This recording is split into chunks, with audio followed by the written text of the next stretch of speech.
Ini para saatnya untuk mendapat kemerdekaan mulia yang sudah lama disidangkan.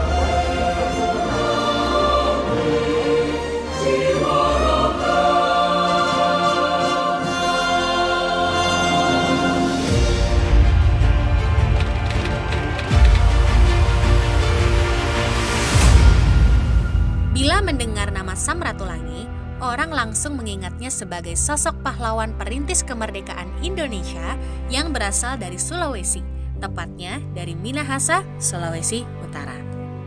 Nama ini sangat populer di Minahasa, sampai nama bandara di Manado pun dinamakan Samratulangi. Banyak nama-nama jalan di kota-kota besar di Indonesia memakai nama Samratulangi. Dan tidak ketinggalan, di dunia pendidikan pun ada Universitas Samratulangi yang berada di kota Manado, Sulawesi Utara.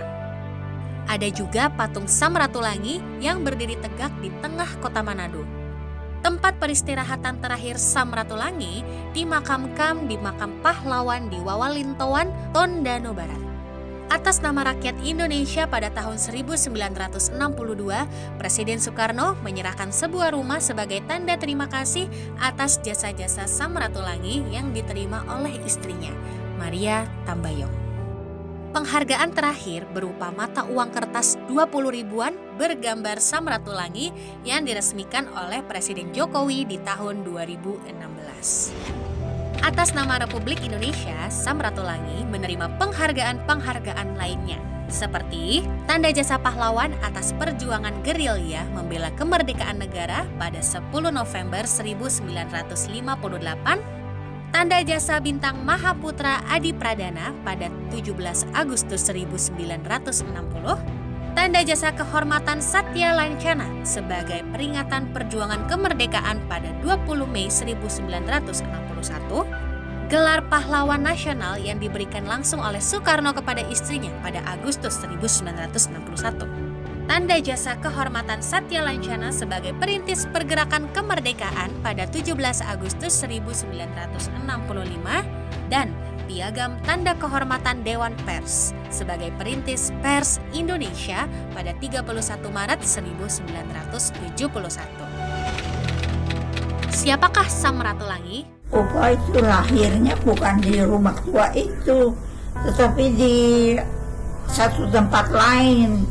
Karena waktu Oma mau melahirkan, dia ada di Kapataran, didorong punya kintal, lagi rekreasi. Maka cepat-cepat berangkat kembali ke Tondano, tetapi enggak keburu, tengah jalan sudah mesti lahir. Maka mereka cepat-cepat cari di mana ada air bagus untuk memandikan bayinya.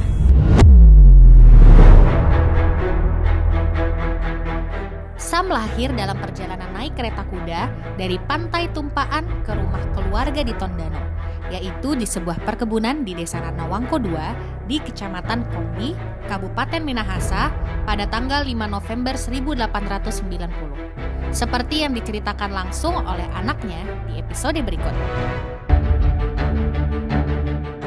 Sam dibesarkan bersama kedua kakaknya, Wulan Kaes dan Wulan, oleh ayahnya, Josias Ratulangi, yang berasal dari keluarga pendidik, dan ibunya Agustina Petronella Gerungan yang merupakan seorang keturunan kepala suku.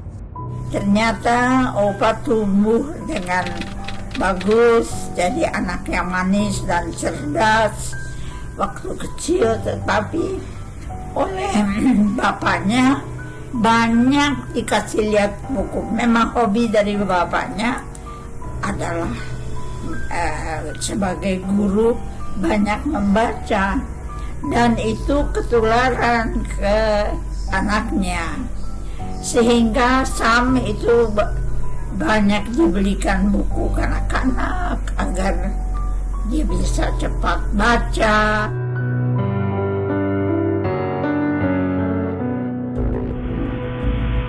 Sam sangat menikmati kehidupan masa kecilnya. Hal ini bisa dilihat dari salah satu tulisannya yang mengatakan ibunya sebagai putri kepala suku yang memiliki gaya lama dengan ayahnya yang berjiwa aristokrat.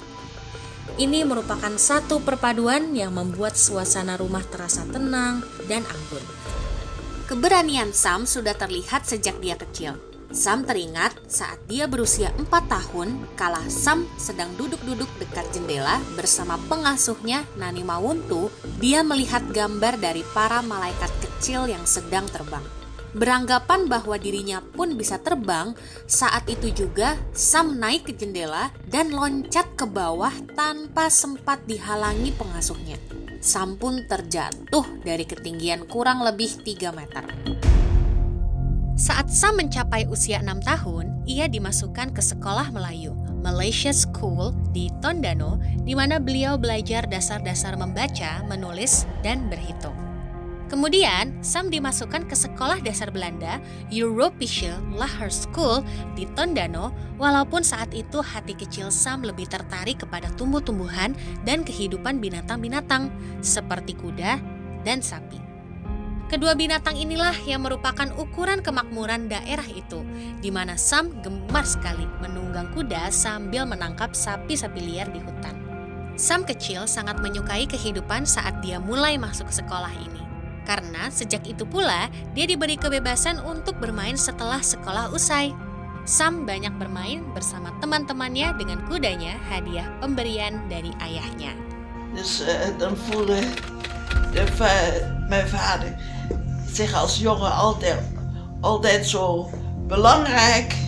Wanneer de jongeren weer moesten optreden om de paarden terug te krijgen op stal. Nota bene die paarden die ze zelf losgelaten hadden. Aha. Maar die paarden die luisteren naar hun, omdat ze vaak gingen paar in de bak allerlei kunsten op het paard uithaalden. En de paarden schenen dat ook leuk te vinden. Afval, je sprong op een paard en je sprong van je paard af. Enzovoorts. Of je stond op het paard en terwijl dat aan het galopperen was en dergelijke, allerlei gevaarlijke dingen, maar ze durfden het en er gebeurde nooit iets, omdat ze één waren met de paarden. Ja, dat was een gevoel van eenheid met het paard te hebben. Setelah menamatkan sekolah dasar, Sam meneruskan ke sekolah Hofden School yang kemudian berubah menjadi sekolah Mulo. Sekolah yang bagi masyarakat Sulawesi dijuluki sekolah raja karena sekolah mahal dan dikhususkan bagi murid-murid tertentu saja yang boleh masuk sekolah tersebut. Di sekolah inilah karakter Sam terbentuk. Sam diperkenalkan dengan kebudayaan Eropa yang berdisiplin tinggi serta pembelajaran pengetahuan tata bahasa Belanda yang benar. Di usia ke-14, karena tidak ada sekolah lanjutan di Minahasa, Sam dikirim oleh ibunya ke Batavia untuk meneruskan sekolahnya. Dengan berat hati, Sam pun berangkat. Namun di kemudian hari, Sam menyadari betapa pentingnya pendidikan tinggi.